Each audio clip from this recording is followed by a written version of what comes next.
Welcome back. This is part 2, segment number 2 for discussion of perfect competition, the determination of what happens in the market, how the firm interacts with that, and then how the situation of the firm will then determine adjustments in the market so we can differentiate between short run and long run equilibrium and perfect competition.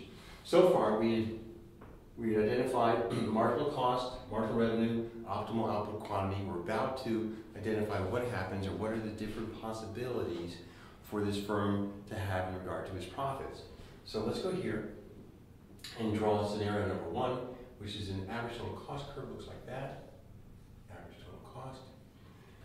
Remember that the average total cost curve and the average variable, by the way, will intersect marginal cost at the minimum of the average total cost curve.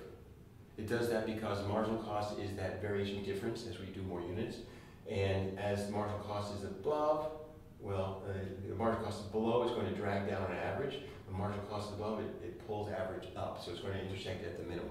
Fine. We go back to our solution steps. Number 1, we know we're going to operate at Q hat. That is the optimal output quantity for this firm. We know that. Everything we're going to analyze must pertain to and correspond to Q hat. And that's what we mean by solution step number 3. Evaluate the average revenue and the average cost at Q hat. So we're going to look at this vertical line and try to find those values. We must find those values of average cost or average revenue that will lay on that line. They have to intersect that line to be values at this value of Q hat, at that output level. So let's try that. We'll say, do we know what average revenue is at Q hat? Well, right, Q hat's here. Average revenue is the demand curve for a perfectly competitive firm. Price equals marginal revenue equals average revenue. So here we are. This is our average revenue. Do we know average cost? In this regard, we refer to average total cost. And we do. Average total cost here is not there, not here, not here. It's at the value of Q hat. So the value of Q hat is here. And that's our average cost. And now we want to investigate this.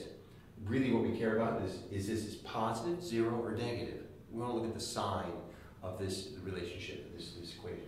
So we look at the statement. So we look at the sign here, and we really care, well, Q is always going to be positive. Otherwise, that's the trivial answer to make it 0 or negative. So Q is going to be positive, so we don't worry about that. We need to know if it's positive, 0, or negative. In this case, average revenue is greater than average cost. So we have positive economic profits. Positive economic profits. We can draw this. Not really what we're trying to do at this moment. We draw this here. There we go. There are positive economic profits, and the positive economic profits would be the rectangular area. The importance of understanding whether it's positive, negative, or 0 is understanding exactly what economic profits represent. Recall back from discussions of I Am Fortune, the woman who had a new business, was trying to evaluate whether she made a profit or not. The economic way of analyzing her situation had to incorporate the opportunity costs that she was incurring. For example, what could she have earned in a different job in a different situation?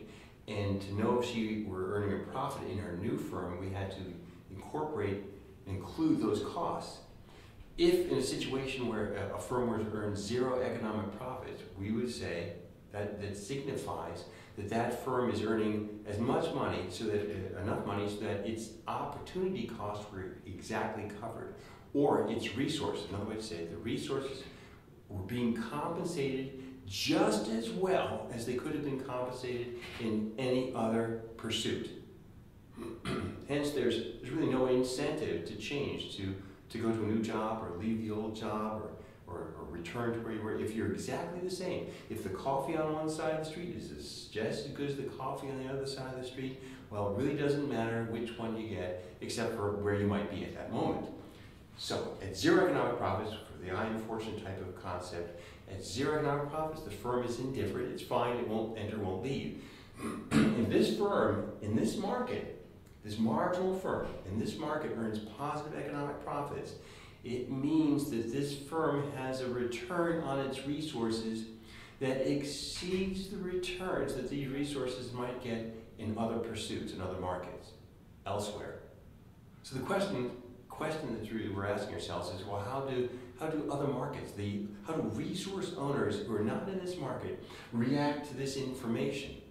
If you were elsewhere and had opportunity, and you had resources earning an opportunity cost of a certain amount, and looked here and were able to understand that this firm, this marginal firm in this industry earned yet a return that was greater than that, how would you react? In most cases, the rational owner, rational firms would want to maximize their situation. They would want to enter this market. But to do that, we have to then return back to the picture of the market and ask ourselves, what are the determinants of supply, and how does this new information pertain to what we know to be determinants of supply? Included amongst the determinants of supply, we have the number of firms in the market. Again, we say there's positive economic profits, better than we could do elsewhere or other people are doing elsewhere. Firms would like to enter the market. More firms means the supply curve shifts to the right. How far does it shift to the right? Well, in this case, it'll shift in increments and increments and increments until we know it'll be over here. We'll have a supply curve that shifts just to there. This is sub-0, S sub 1. We have a new equilibrium price established in this market. This new equilibrium price is P star, let's say 1. And that becomes the demand curve for firms themselves, for the individual firm. So the shift of the supply curve in the market creates a new lower equilibrium price, and that lower equilibrium price is the demand curve for the firm. Demand curve equals average revenue and marginal revenue. Price equals average revenue and marginal revenue. That means that for situations with positive economic profits, the demand curve will float downwards, well, until when? Until this marginal firm is in a situation where marginal revenue and marginal cost give us a new output level, that's lower, at the point where average total cost will be at its minimum, because at this point also we'll have the average revenue being exactly equal to average total cost. It'll float downwards until average revenue and average total cost are identical. When they're identical, well, if those are the same, this is 0, that's 0, profits are 0. Profits are 0 means that these resources are being compensated just as well as they could be compensated elsewhere. And we're back in a situation where there's no incentive to enter or to exit. If there's no change, no entry, no exit, no one wants to enter or exit, and there's no change, we then have an equilibrium which will not change. That equilibrium is a long-run equilibrium. So to review what we've just done, we started with a situation where we had a short-run equilibrium, an equilibrium in the market that resulted in positive economic profits for some firms, the marginal firms. Other resource owners, or resource owners who were operating outside this market, were earning a return that was less than this, because positive economic profits means that these resources get a return greater than the opportunity cost.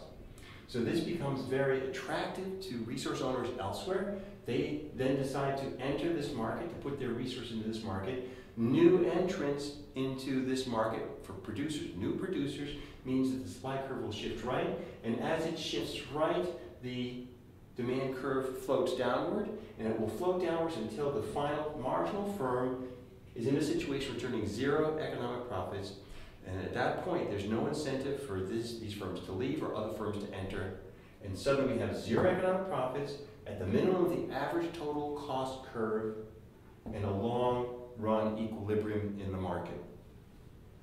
That's the nature of how we're going to make the adjustments. That's what I call scenario number 1, where we have positive economic profits. There are 2 more ways we can analyze this, and that will be in installment number 3 of Perfect Competition, Market and Firms Interaction.